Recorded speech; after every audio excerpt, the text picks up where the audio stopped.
So the Solutions Conference, it's a result of a terrific partnering of two of our schools' student organizations, the International Law Society and the Federalist Society. And it really reflects a sort of spirit of inquiry and engagement that is prevalent among the students here at the law school.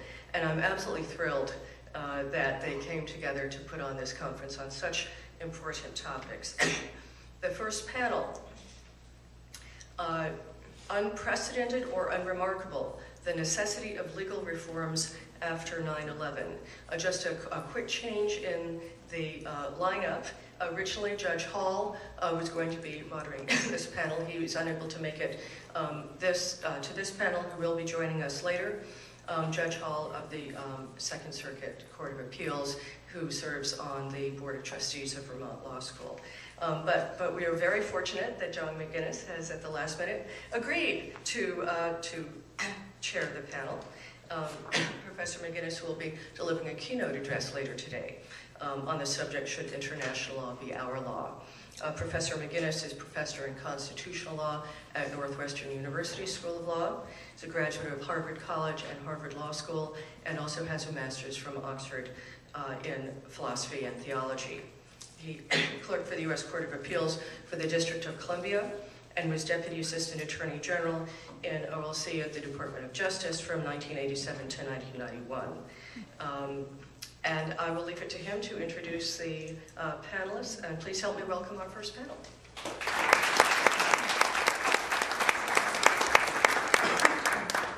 Well, I'm delighted to be here to introduce this first panel, and we have 4 panelists in only an hour, so I'll keep my remarks and our introductions quite short. Our panelists, we speak for 10 minutes, and we'll have some interchange. We hope to have some time from the floor. The necessity of legal reforms after 9/11 is almost a self-introducing topic. The only thing I would say is that 9/11 is such a singular and important event in American history that the ripples that it creates on law will, I think, be with us and be continuing to change the law still for decades to come. We are very fortunate to have a variety of excellent panelists who have both theoretical but a lot of practical perspective on these matters. So I'll just introduce them as I ask them to speak, and I'll introduce them extremely briefly. First we'll have Professor Michael Lewis. He's a professor of law at the Ohio Northern University Claude W. Pettit College of Law. He's a graduate of the Harvard Law School, and relevantly as well to this panel, he flew F-14s for the United States Navy in Operation Desert Shield. So he has both experience of war and the law of war. Professor Lewis.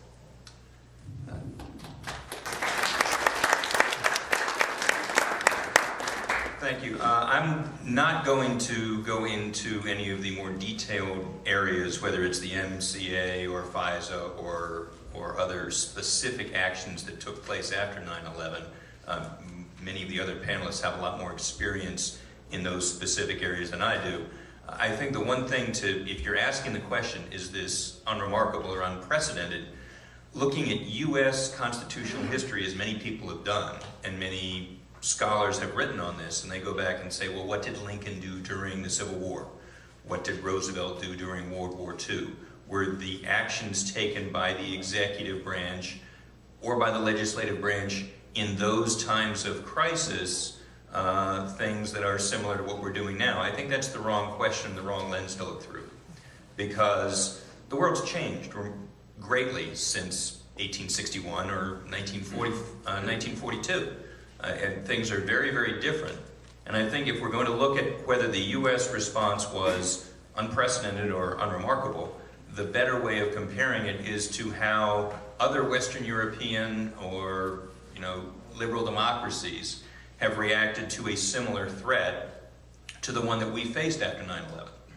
And fortunately, unfortunately, I think that we fall into the same category, and our responses have been very similar to those of other nations. If you look at how the UK dealt with the IRA, or how France dealt with Algeria, or Germany with the Baader-Meinhof, Italy with the Red Brigades, Israel with the Hamas and the various Intifada. In all of those cases, you saw significant changes in criminal procedure, in criminal protections, in detention policies, in interrogation policies, conducted by all of these nations. The other thing that you saw within 3 or 4 years of the threat subsiding was investigations, commissions, internal discussions, and feelings of sort of deep regret. We went further than we should have. We didn't need to do all of the things we did. If you look at, say, the diploc courts that the British conduct in the IRA, you no longer had a right to confrontation. Your right to lawyers were limited. Many of your jury trial rights disappeared or were circumscribed. Same thing with the German courts in dealing with Bader-Meinhof cases. You didn't have a right to talk to your attorney anymore. I mean, these sort of things were passed, and passed very quickly in reaction to threats that were not nearly as great, or at least not nearly as damaging as what we suffered after 9/11. And our reaction, and like all of those nations, we have now looked back and said, should we have done all the things we did? And I think there's a general consensus that mistakes were made and some things went further than they should have.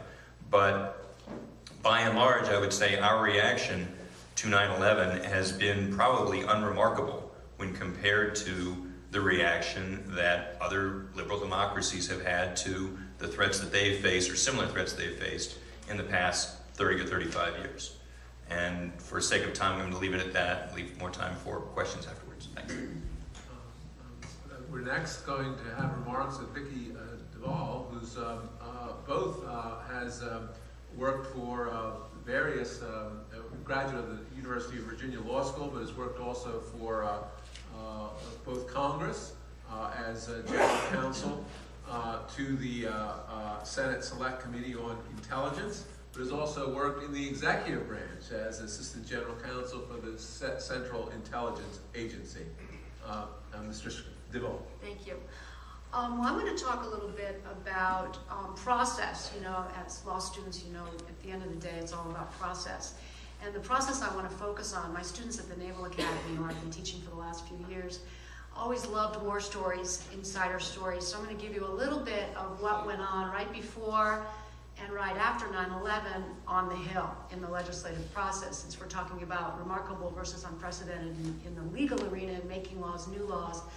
I'm going to tell you a little bit about that.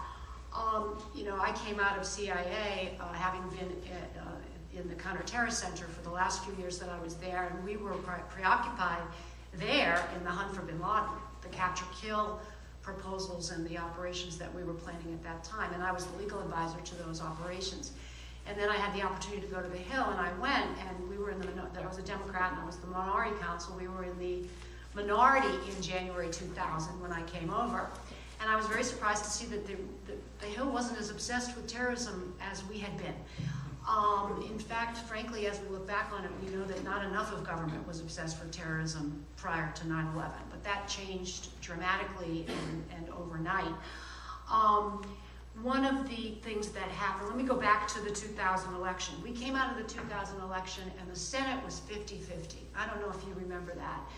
But, you know, whatever higher power you believe in, whether it be God or Mother Nature, they did not intend the Senate to be 50-50. It did not a pretty picture. And I will tell you, all we did all day, every day, was deal with the 50-50-ness of the Senate. We, as a lawyer, we argued and we debated. We went to the parliamentarian. What does it mean? How much money does the D side of the committee get? How much money does the R side? We didn't know what the heck to do. And it was a lot of fun, actually, if you like the legislative Hill process. It was fun. And there's a lot of Vermont in this story, then a famous Vermonter who will always live dearly in the deep recesses of my heart. Who am I talking about? Jim Jeffords, Senator from Vermont. In June of 2001, he switched parties. He became an independent, but he caucused with the Ds. That meant that we weren't 50-50 anymore. We were in the majority. So I packed up my little box of goodies and moved from one office across the hall to one that was about a square foot larger and became the general counsel.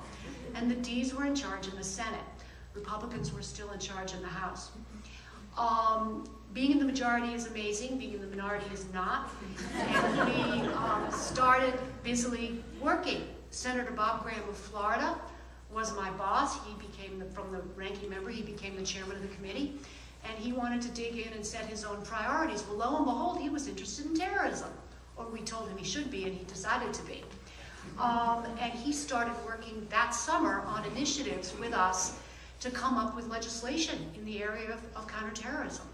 And we had 2 bills that we were frantically working on. Frantic is not really the right word, but we were working hard on these bills that would have amended FISA and amended the National Security Act and included all sorts of sharing. Sharing was not that popular before 9/11.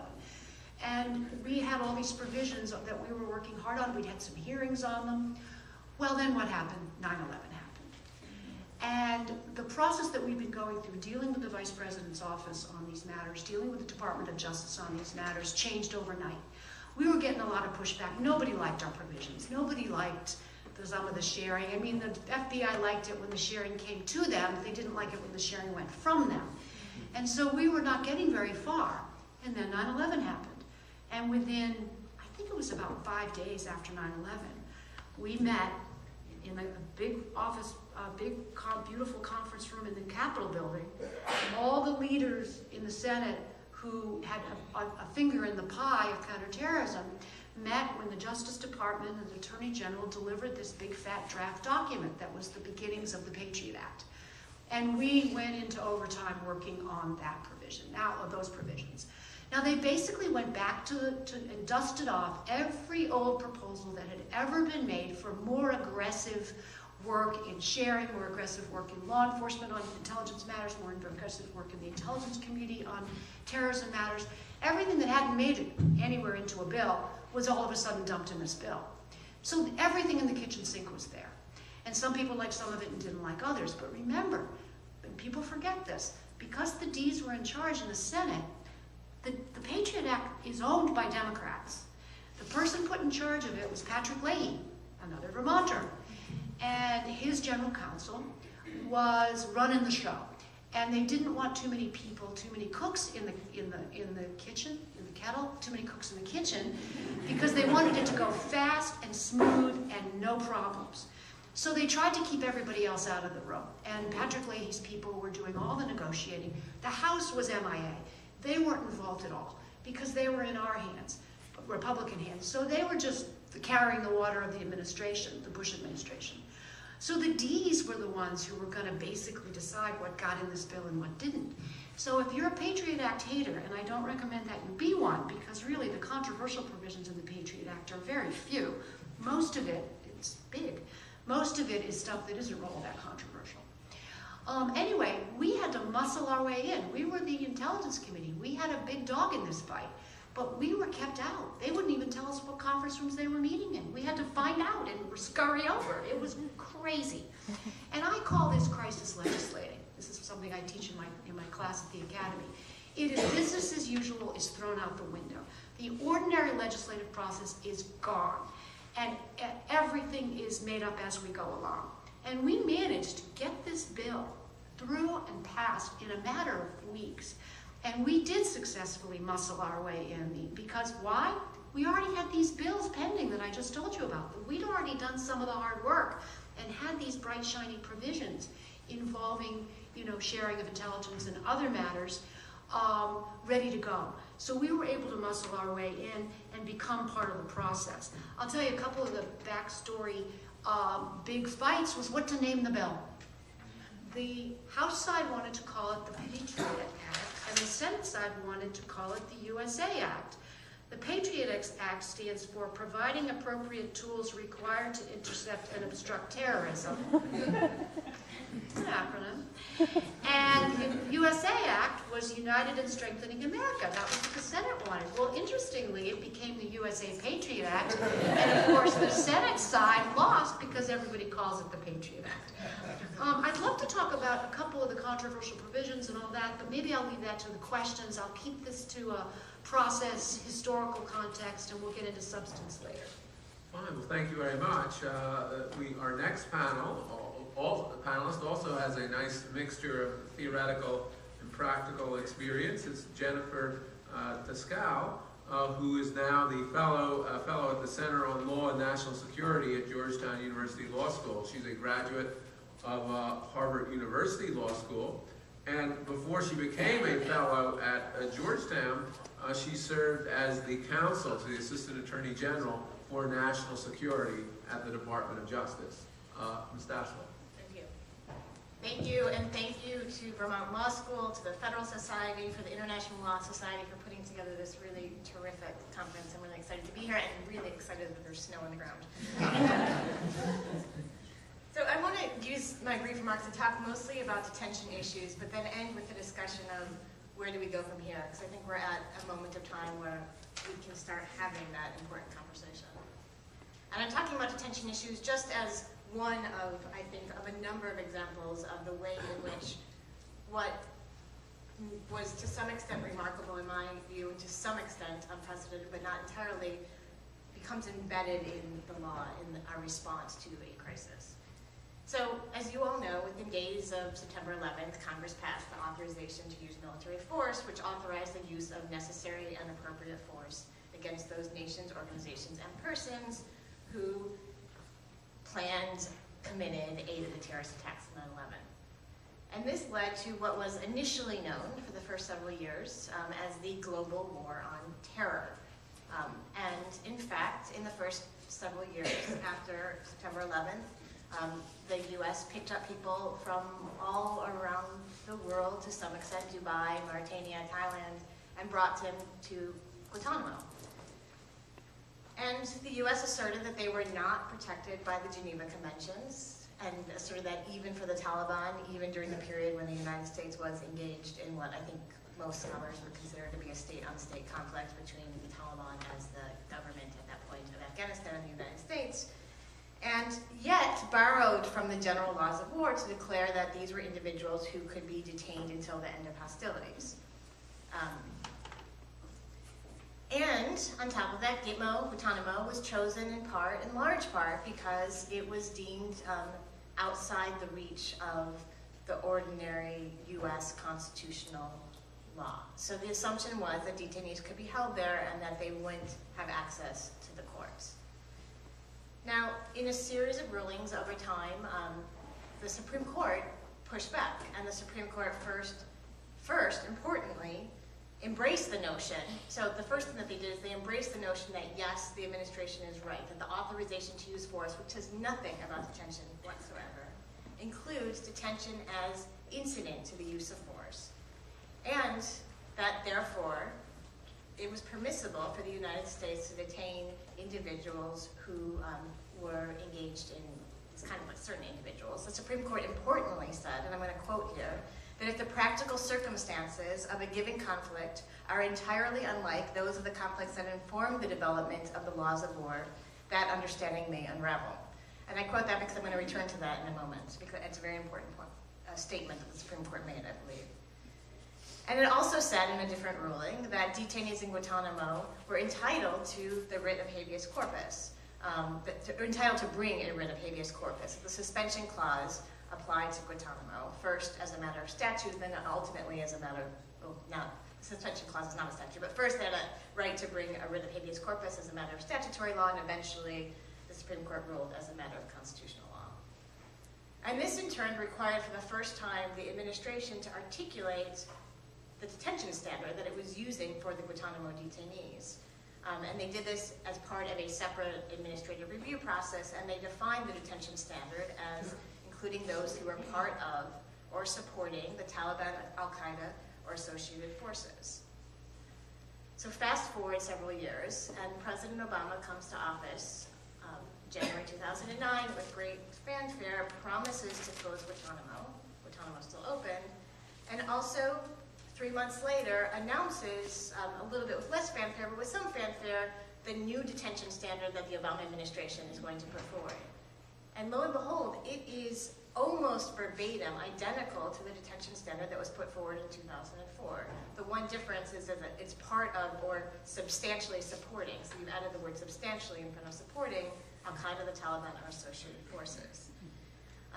The standard's been upheld by the courts. It's been enacted by Congress in the National Defense Authorization Act as the detention standard going forward. And in that act, it's not limited to Guantanamo. And I mention this because I think that there's a lot, what one does, what a nation does, what the United States does in response to an emergency in the frenetic period that Vicki Divoll was just talking about becomes embedded, and it becomes very hard to undo. And not just with the legal standards, but also with the practical results of the consequences of the legal standards. So we have Guantanamo. We have this president who came into the office promising to close it, by most accounts still ostensibly wants to continue to push for its closure. But Guantanamo is not closed.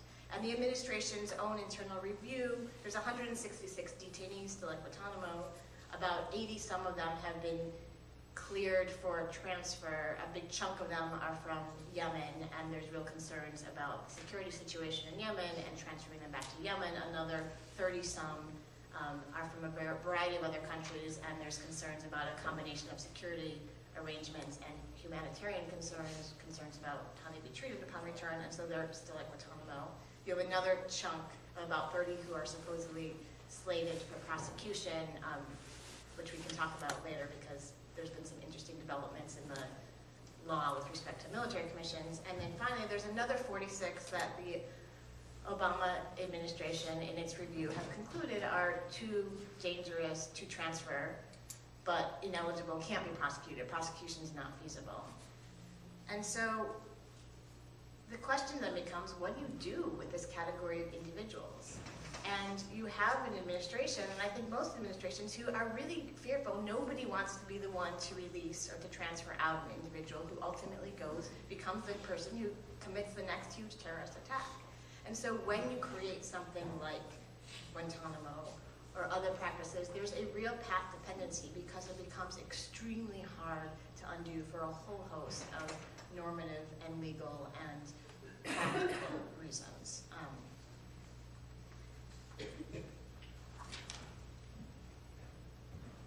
That said, I do just want to emphasize that despite a lot of claims to the contrary, there are important differences between, I think, the Obama administration and the Bush administration, at least the Bush administration in the early years in its response to terrorism and to Guantanamo. And Obama, importantly, while having troubles with closing Guantanamo, has committed not to take new detainees to Guantanamo. And in fact, just I believe 2 weeks ago, Osama bin Laden's son-in-law was arrested and brought to federal court in New York, where he will be facing prosecution.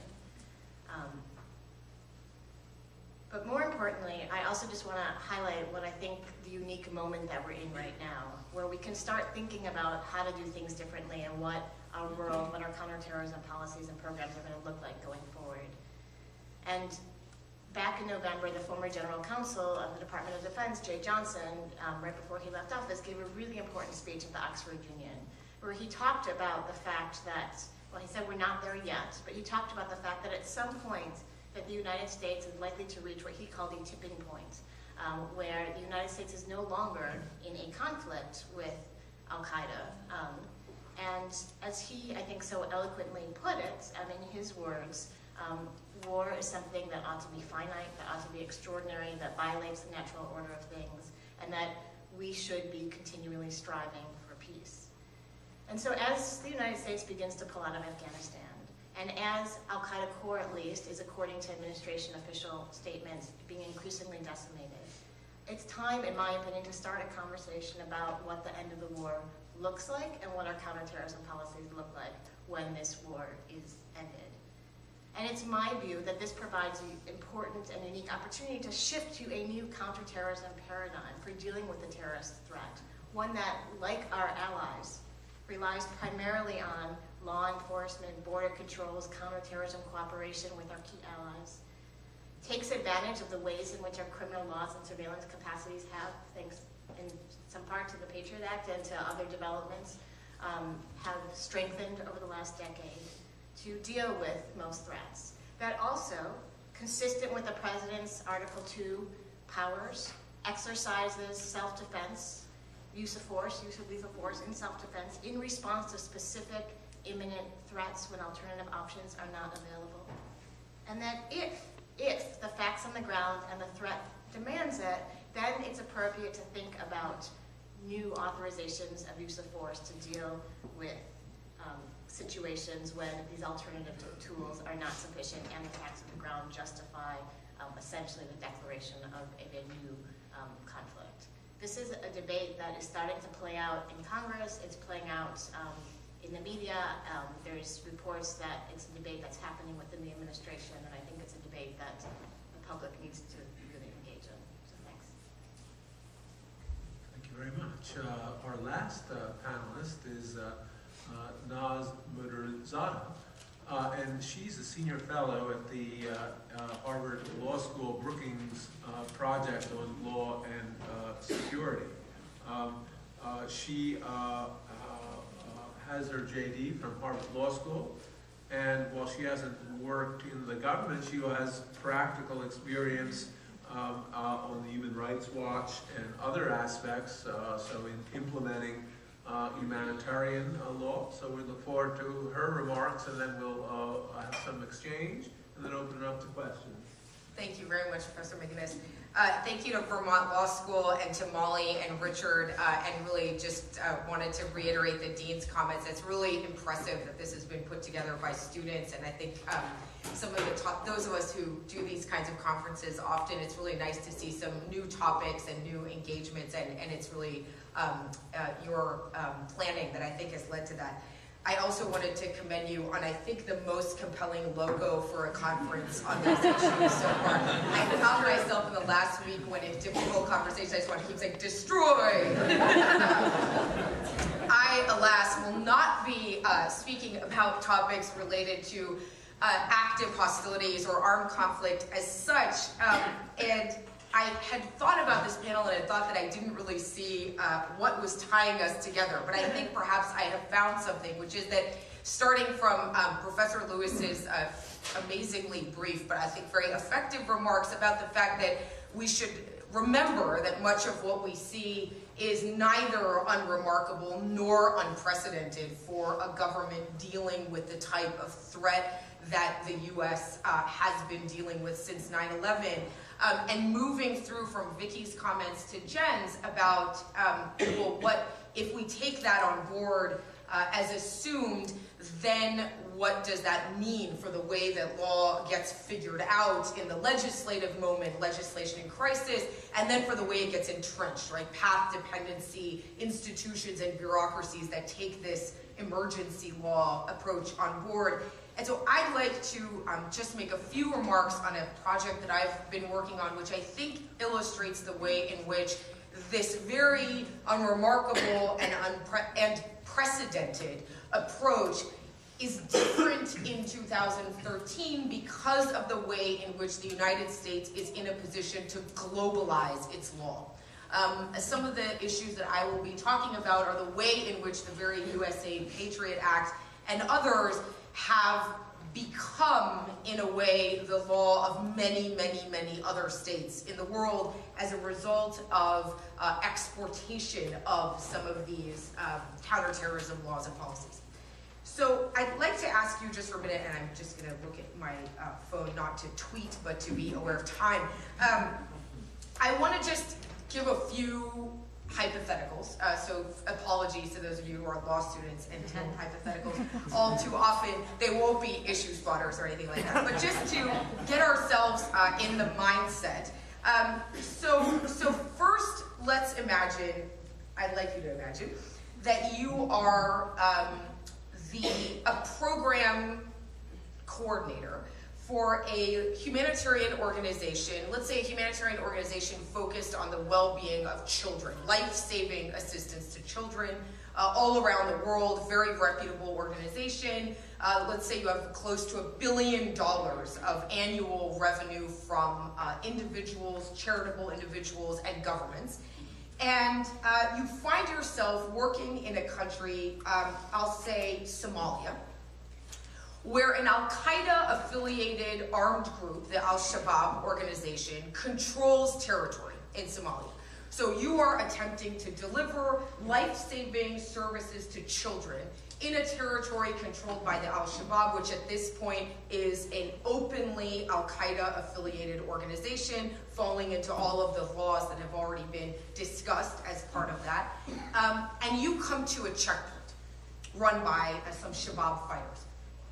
And you have 7 trucks behind you that are carrying a convoy of medical instruments, foodstuffs, water sanitation materials, well building materials to save the lives of these children. But you need to get past the checkpoint to get to the children and deliver your services. And the Al-Shabaab fighters at the checkpoint, as fighters at checkpoints often do in armed conflict situations, say, yes, yes, we understand, you want to save the children, that's so nice.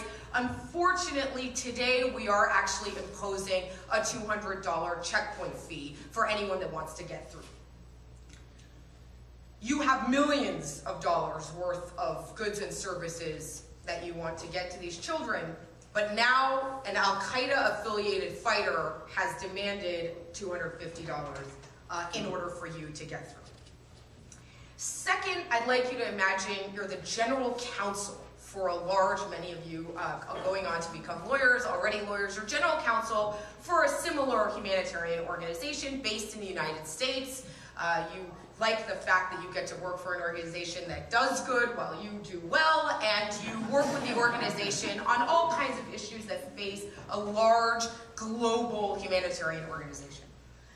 One of your country directors comes to you, now this is someone working in Mali. So we have AQIM active in Mali. The United States government and a number of intelligence and defense specialists have now said that Mali is one of the most risky possible havens for Al-Qaeda moving into the sort of next generation Al-Qaeda threats, that it is perhaps a place for recruitment and training for the Sahel and beyond for Al-Qaeda.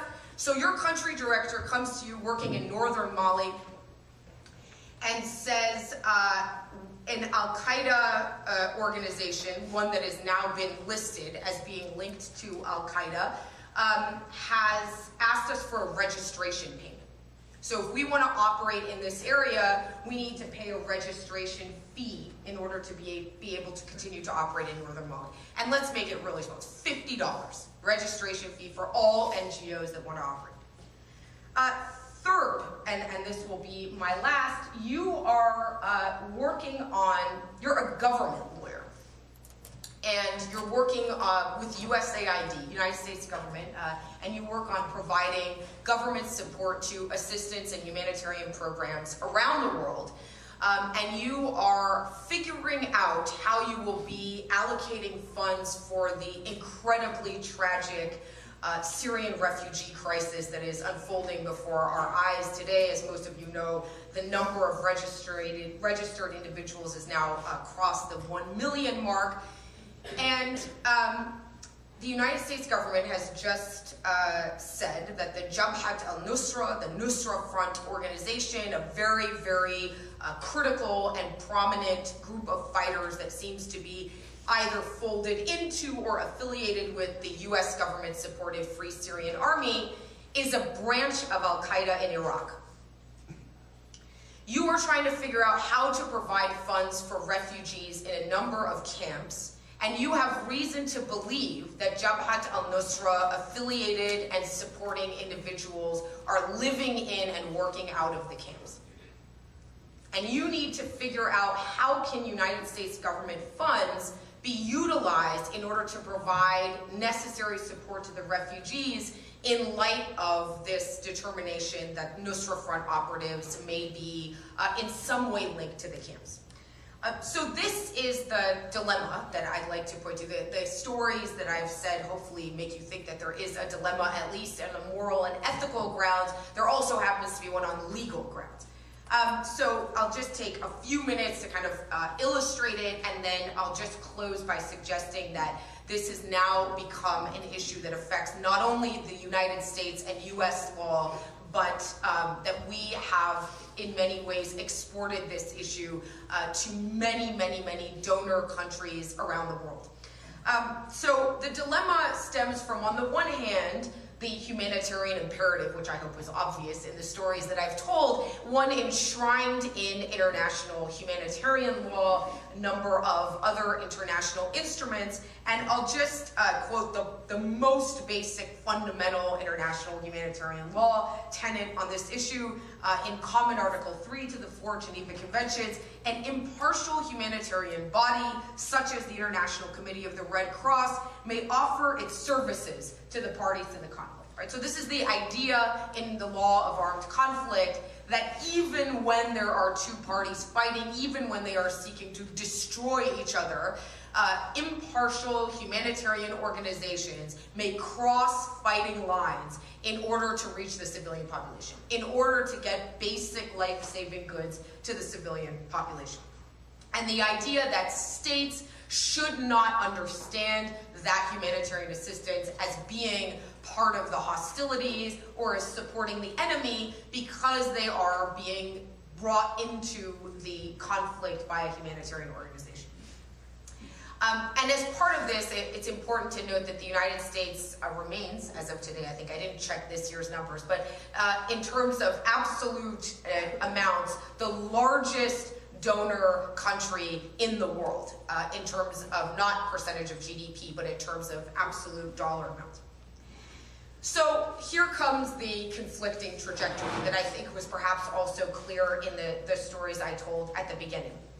The United States Material Support Statute, which pre-existed 9/11, but was strengthened in the wake of the attacks, both in the Patriot Act and in a subsequent amendment to the material support legislation, is a federal criminal statute that criminalizes individuals who knowingly provide material support, tangible or intangible, to designated foreign terrorist organizations or individuals or entities who are engaged in terrorism. This material support statute was challenged in a case that was brought before the Supreme Court in 2010, Holder versus Humanitarian Law Project, and there the question was whether or not the crime of material support to terrorism should be as broad as it seemed to be construed by the statute and should cover acts that clearly were not intended to support terrorism, but nonetheless may have involved some benefit being given to the terrorist organization. The Supreme Court decided that the statute was constitutional, that it was not unconstitutionally vague, and that it did not violate the First Amendment. And I just want to sort of end by pointing out where these two trajectories sort of stand in tension with one another now, and how some of the stories I said at the beginning are being decided. So the material support statute and some pursuant regulation that I can talk about in the question and answer have left these questions have left them basically on the hands of the decision makers that I laid out for you. General counsels, humanitarian actors, individuals working within government, attempting to decide how to balance a potential crime of providing material support to a terrorist organization or to individuals associated with terrorism. And all of the activities that I stated at the beginning, technically speaking, are criminal activities under the material support statute, as against the humanitarian imperative, the mission of many of these organizations, and indeed the policies of the United States government and many other donor governments to provide humanitarian assistance, even in areas controlled by armed groups. And what we see today is that much of this law, that I agree is neither unremarkable nor surprising, is perhaps remarkable in the speed with which the United States has been able to urge other governments around the world to adopt material support provisions and counterterrorism provisions that criminalize a broad range of activities that happen to include, whether intentionally or unintentionally, much of the work of humanitarian organizations in areas where terrorist groups control territory. Thanks. very much. So there are comments from the panelists on each other's presentations. After that, we'll go right to the floor. I'll take back the balance of my time, I guess, which was somewhat intentional. I figured I'd have more to say about what others had to say after putting this in the context of internationally, whether this is remarkable or unremarkable. I think that Vicki's discussion of crisis legislation tells us that crisis legislation is not the best way of doing things. And we know that ahead of time. You never know when a crisis is coming. So how can you prepare for crisis legislation? The only way of doing that is having serious discussions about the biggest pressure points that are likely to come up while everyone still has calm heads. Best example of that would be coercive interrogations. I think that nobody in the United States cared about what the definition of torture was on September 10th. Everybody cared about it tremendously on September 12th. But by September 12th, our view of what may or may not be necessary tainted that greatly, in the same way as the Germans, the British, the French, the Israelis had been tainted by their experience. And so suddenly it became okay to do things that on September 10th nobody would have ever thought was permissible. And yet, even in light of this, it is very hard to get people to sit down and discuss drawing clear lines. What you need to do is draw clear lines now that can't be crossed, that we all agree can't be crossed, when nothing is pressing you to cross them. But having that discussion is very, very difficult because very few people want to truly engage in that level of detailed discussion. It's a very uncomfortable thing to do. I've been trying to have those discussions with a lot of people for a long time, and it's very difficult to get people to sit down and say, well, yes, if this much happens, then maybe you could slap someone, or maybe you could take one of the other steps that the CIA interrogation programs took, but you certainly can't do steps 3, 4, or 5. But no one wants to say that, and so we're in a position now where if there is another major attack, are we going to go back down the slope? Right now, the rule is the Army Field Manual. Those are the only things you're allowed to do, to interrogate anyone in any circumstance, any member of the government, which means you may not, under any circumstances, at any time, touch a detainee. And I don't believe that that is what we would consider to be the outer bounds of the limits of what we could do to a detainee if we have just suffered another catastrophic attack. And we really need to talk about what we truly think the outer limits are now, rather than trying to have that discussion afterwards, in which it's just not possible to have a reasoned one. With regard to the end of the war, I think that we were very close. We're coming out of Afghanistan, bin Laden's dead. It felt as though perhaps, and Jay Johnson's speech was made, and then Benghazi happened. And I think that that has derailed, to some extent, the ability to repeal the AUMF, or modify it, or make it clearer, until we have a better idea that we are not truly being threatened or able to be threatened by groups, now perhaps not based in Afghanistan anymore, but groups based in Yemen, groups based in Mali, or elsewhere in the Islamic Maghreb. And I think until we have some greater confidence that those groups are not able to kill Americans, particularly in America, because AQAP has tried to do that on a dozen different occasions, it's going to be very hard for us to say, let's forget about using the tools of armed conflict and let's just make this a law enforcement action going forward. I agree that that should be the goal, but I think the time frame on that has been rolled back meaningfully by the Benghazi attacks. And the last thing I would say on the globalization of laws and the hypothetical that we were given, $250 tax to get your 7 trucks of $1 million aid past the Al-Shabaab fighters is one thing. I think more realistically, the Al-Shabaab fighters might be saying, well, we'll take one of the 7 trucks. There's a lot of food in there, there's a lot of medicine in there, and they need that. And, you know, that's the price of doing business in this area, right? Anybody that has worked in any kind of third world country know that there are all kinds of prices for doing business, for getting things done. And that is something that would be expected. If you know that you're driving 7 trucks up to a checkpoint and you are going to give one of them to Al-Shabaab, is that knowing support for terrorism? Even though the other 6 are going for very useful, practical, humanitarian, necessary purposes, does it make it okay to provide them with $50,000 worth of food and medical aid in order to get $500,000 of food and medical aid to children? And those are the real hard questions that you have to deal with, because somewhere it becomes obvious that it is material support. On the other hand, anybody claiming that $250 payment would be enough, I think people would have a real problem with. Thank you. I did use my time, so I'll be really brief. I want to hear from you guys, but I will make a point following on the material support points that Naz and Michael have made.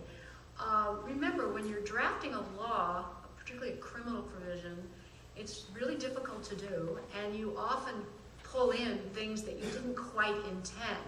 But once you hand over those criminal provisions to a prosecutor, they're going to go for it. They're not policymakers, and they're going to do what they got to do to make a case. And so that's what you end up with.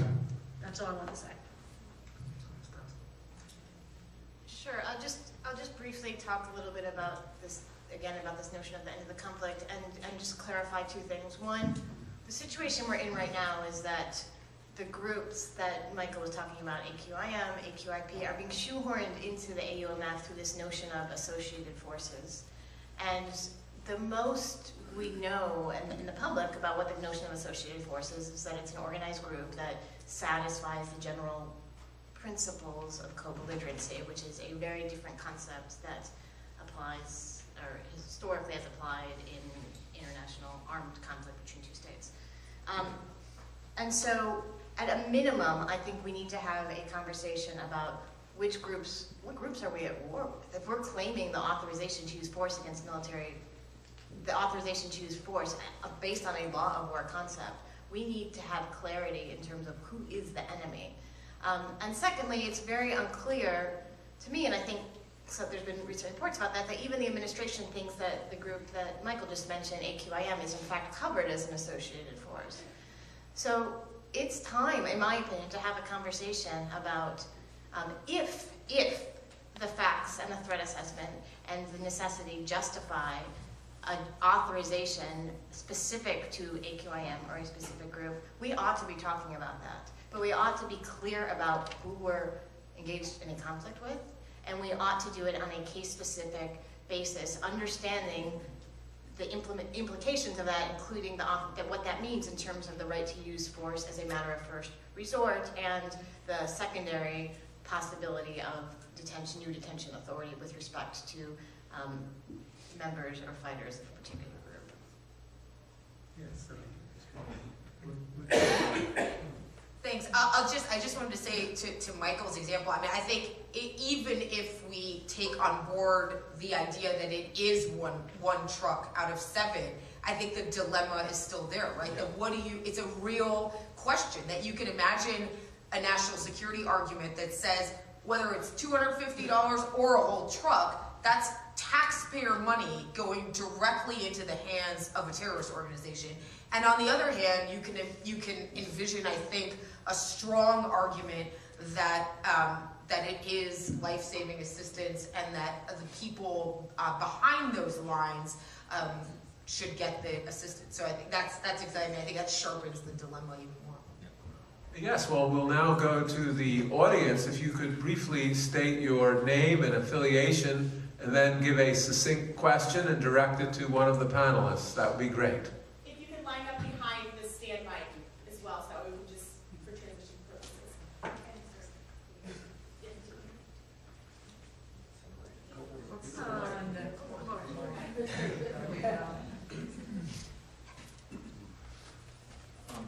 This is a question to Professor Lewis, and please correct me if I... Your name and affiliation, please. My name is Gabor Rona, International Legal Director at Human Rights First.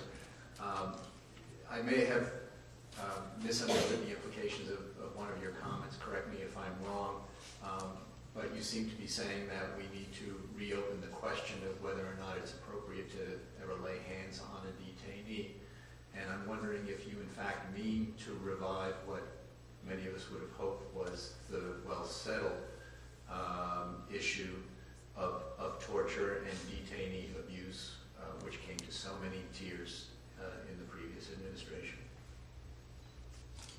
I guess I am. And I'm not doing it out of a desire to, well, no, I am doing it out of a desire to reopen the debate, because I think that closing the debate by saying this may never happen does not seem to me to be realistic.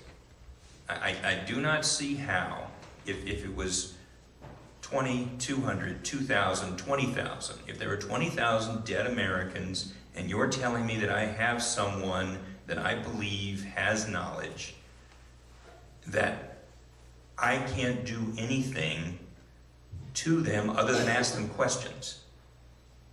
And I can't do anything to give them any incentive to answer those questions any more rapidly than they feel like. And I have to make sure that they get enough sleep. I have to make sure that they get plenty to eat and plenty to drink and that they're perfectly comfortable. I can't imagine any state in the world doing that while they are under the kind of pressure that we were right after 9/11, or that any of the other countries I've listed. And I guarantee you that if bombs start going off in Marseille, that the French reaction to the AQIM folks in Mali is not going to involve merely giving them a cup of tea and asking them generalized questions. They will want to go farther once that happens. And I am almost certain, given history, that they will go farther, as has every other nation in history. And if we are not going to have the discussion now because we said, look, it's settled, then what's going to happen is we're going to be under pressure and we're going to do things that have no limit, as opposed to saying, no matter what, let's make a realistic assessment of how far we can and can't go. If we don't have that discussion now, we're going to regret not having had it the next time something bad happens. Yeah, I mean, I'm very intrigued by those comments, because I think most of us in this room, maybe all of us, were against the enhanced interrogation techniques and are glad that Obama has, we hope, at least as far as we know, taken them off the table. But we have to be realists here. I mean, if there are 20 cities in flames, you know, unless these changes have been made amendments to the United States Constitution, everything is back on the table. And to kid ourselves into thinking we've taken them off the table is foolish. I just want to respond in a couple of ways. One, I mean, I think you're right. There's no question that things become back on the table in a state of emergency, which is we've seen historically. I also think it's important to remember the second part of what Professor Lewis said in his opening remarks, that after these abuses took place with respect to the IRA in Algeria, that there was regret, and our own counterinsurgency manual uses some of these examples as highlighting the ways in which abuses of the population actually backfired and undermined the counterinsurgency, the counterterrorism goals.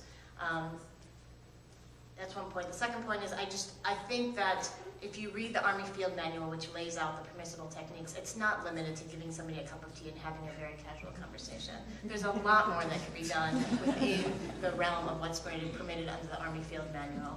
And there are, in my view, good reasons, good policy reasons, good moral reasons to having clear limits, clear lines, and if there's a need, and holding those clear lines and making clear that those are the lines that ought to apply.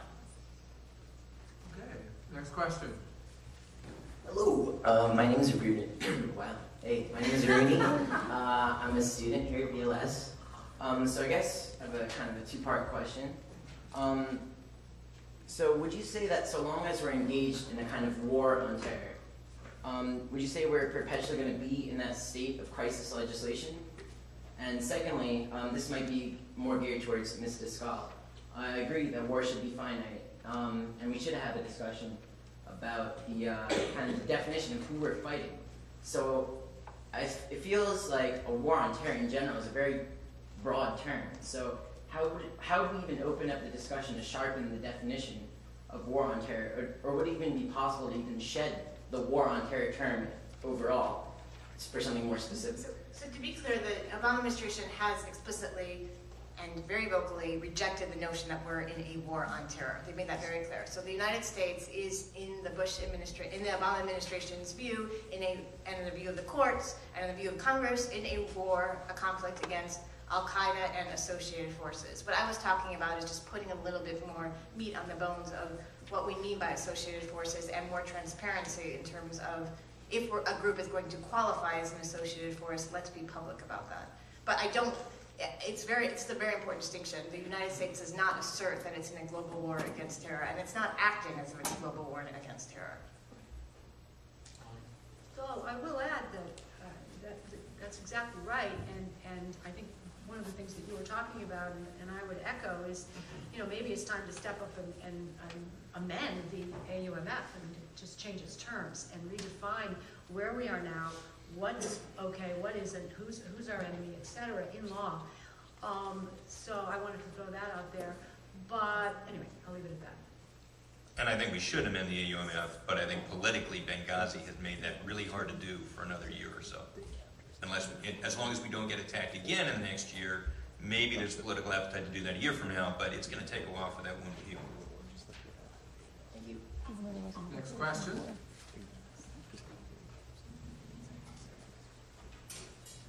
Hello, my name is Bernie Landeck, and I'm a lawyer in private practice, and I thank you for all being here.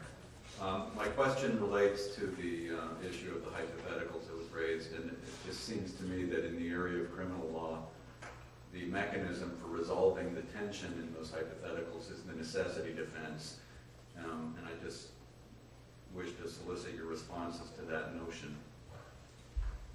And I can explain the necessity defense very briefly if this is not familiar. Sure, I think that would be great. I mean, I think, if you want to give a sentence. Well, a paradigmatic example is breaking and entering is a violation of the criminal law. A person who breaks and enters a building because there's a fire and there's somebody dying inside and they wish to save the person is not going to be prosecuted, but if they were prosecuted, they would raise the necessity defense saying I'm doing this to prevent a greater evil. Right? And it plays out in all kinds of contexts in civil disobedience cases. Yeah, so I think that the problem, I think that's rhetorically and politically definitely what's being used in this discussion, and I think government officials, at least the individuals that I've engaged with on this issue, are really troubled themselves about the limits of material support. Indeed, if you're a government actor and you are providing financial support to the Syrian rebels right now, you think about this question of what does it mean to provide financial support when there may be an Al-Qaeda branch that is part of the rebel coalition. But I think the problem with the necessity defense in a courtroom setting would be that in most of these cases, there's knowledge beforehand and there's planning. Meaning, in going into an area where you're going to be providing humanitarian assistance, you know that group controls the territory, you know you're going to have to engage with them in some way because they control access to the civilians, and you most likely have an awareness that when you are dealing with a representative of one of these groups, that is a representative of one of these groups. So the immediacy of it, I think, would be an issue. Next question. Hi, my name is Michael Figura. I'm a legal fellow with the Bill of Rights Defense Committee. I had a question to the same thing about material support. And as to your hypotheticals, I think one of the things you pointed out is that depending on the actor, sometimes the prosecution might be different and it ends up with prosecutorial discretion. I think that's really a problem if you look at the Holy Land Foundation case. USAID was donating to the same Zakat committees that those people were prosecuted under. So I think my question would be, how do you deal with that? How do you deal with the fact that it seems to be a political tool where, say, someone who supports MEK, like Rudy Giuliani, won't be prosecuted, but if you're the Holy Land Foundation, you will be? Yeah, the only thing I'll say about that, I mean, that's been discussed a lot as a civil rights and a constitutional dilemma of the material support statute. I'll just say, I know that in a lot of the discussions about what to do about detention, Gitmo, even targeted killing, I've been in many discussions where people have said, well, the material support statute pretty much allows you to put anyone in jail, and so if you just use the material support statute to go after people, you could use capture instead of kill, and you could close Guantanamo because the breadth of the statute and the particularly the ability to go after people who are conspiring to provide material support. It's a particularly broad area. So I think it really brings a lot of these things into interesting tension, that you might find people who are against certain activities of the United States in fighting Al-Qaeda and associated forces abroad being put into uncomfortable positions as to what they would advocate here at home. Just one little clarification on that. I think one of the issues that you're facing with the Guantanamo population is that the material support statute wasn't amended in the key pieces of the material support statutes weren't amended until the Patriot Act to have extraterritorial applications. So with the Guantanamo population, it's actually not a viable offense for most of them, which is actually a huge wrinkle in any effort to close Guantanamo and rely on federal courts as a means of convicting, prosecuting, and using the criminal justice system as a means for continued detention. And you also, from a prosecutorial discretion standpoint, you see, at least in the MCA cases now, the prosecutors are trying to get rid of some of these overly broad, like the conspiracy charges are things that are now being stepped back from. And I think you would hopefully see similar situations were material support charges being brought against some of the groups you're talking about. You would hope that the discretion be used in the same way, but the problem with discretion is it's discretion. Although, just on that point, again, I think there is also a difference. I'm hopeful that prosecutors use discretion wisely and appropriately and all the things, but with the military commissions, it's slightly different because there was a court ruling that called into question the viability of the material support and conspiracy charges. Otherwise, I think, the prosecutors, the military commission prosecutors really wanted to pursue those cases and pursue those charges, and it actually, in many ways, complicates closure of Guantanamo even further because it makes it the bucket of people who can possibly be prosecuted. It shrinks them even further when these charges are not available. Last question.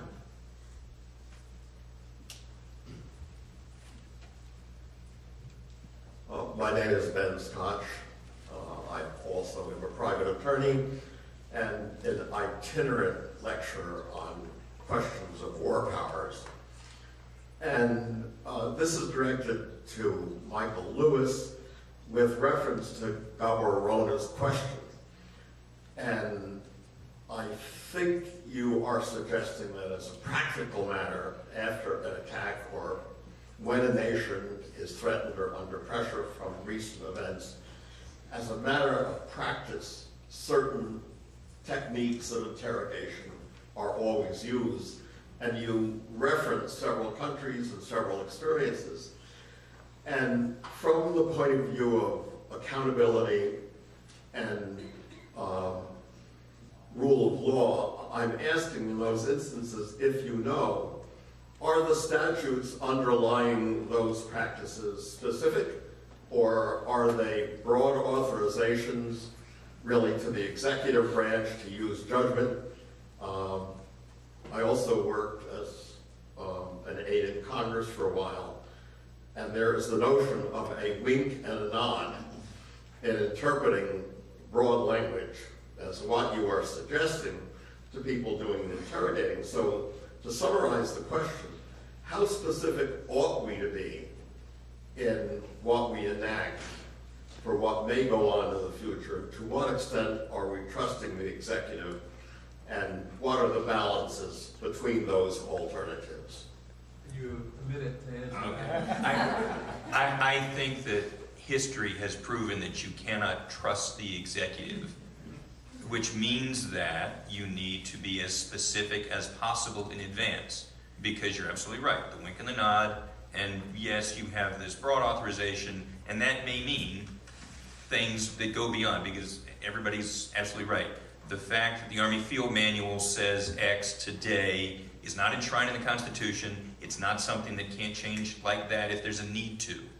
The only thing that prevents us from going back there is, you know, Jen has said, it's not a good idea, and we did regret it, but there's also a sense that, you know, there is potentially some value there gained, and we're not going to have that debate right now because we don't have time, but there is a universal sense that when you are hit, you are going to behave irrationally, you're going to behave reactively, and the only thing that can stop it is if you enshrine things very clearly, very specifically.